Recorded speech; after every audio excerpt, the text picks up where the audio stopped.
Welcome to the episode 31 summary of the Reading Finnegans Wake in 200 Sessions podcast, where we analyze Finnegans Wake by James Joyce 3 pages at a time.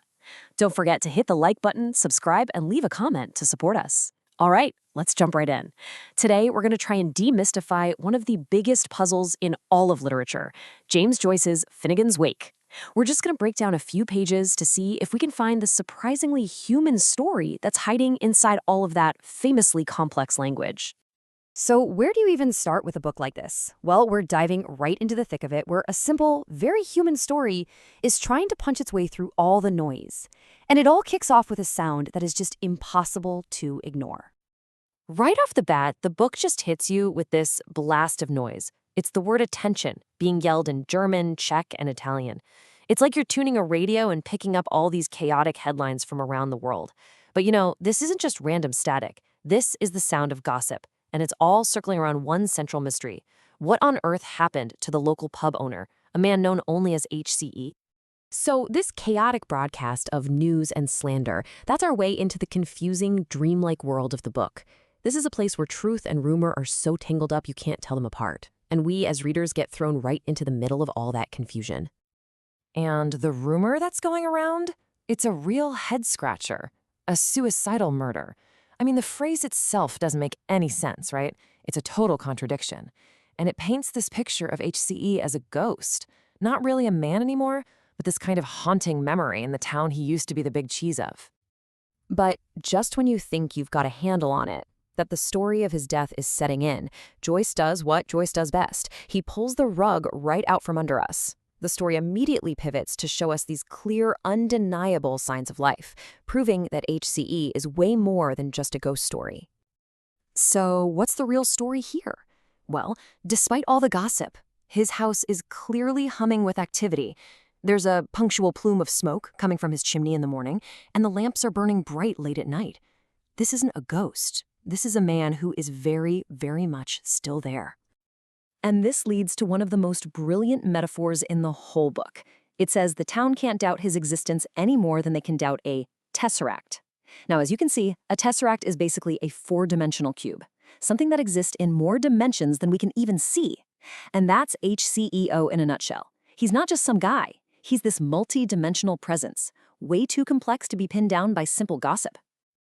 Okay, so if HCE is still around, does that quiet down the rumors? Oh, not a chance. In fact, his continued mysterious presence just adds fuel to the fire. It kicks off a whole new wave of questions and accusations. The town just responds with this barrage of questions, digging up all the old scandals and mysteries tied to HCE's reputation. That line, "Who struck Buckley?" that was actually a real 19th century catchphrase used to annoy Irishmen. And here, Joyce just weaves it right into the tapestry of slander that's building up around our guy. From the lounge lizards hanging out in the pubs to the washerwomen down by the river, everybody is having an absolute field day with this story. They turn the slander into what Joyce calls a 9-days wonder, a short-lived but super intense sensation. And this slide is where you can really see how Joyce plays with language. He buries a simple idea in these really complex words. I mean, Venter is just Latin for belly, and Bauchspricht is German for ventriloquism or belly speaking. So this whole complicated phrase really boils down to a simple, kind of creepy image. A ghost talking to himself backwards. Our job is just to dig out these powerful little pictures. So the gossip is reaching a fever pitch. It's threatening to completely swallow HCE's reputation. But just when things look their absolute bleakest, a new figure emerges to mount this incredible defense. And she is going to change the entire course of the story. This is his wife, Livia Plurabelle, or ALP for short. She's been a pretty quiet presence in the background up until now. But seeing her husband's name get dragged through the mud like this, she steps right out of the shadows and she is ready for a fight. The book builds her up through these 4 powerful acts of loyalty, which you can see laid out right here. First, she sheltered him after his fall. Then, she waked him, mourning him with a traditional Irish funeral song.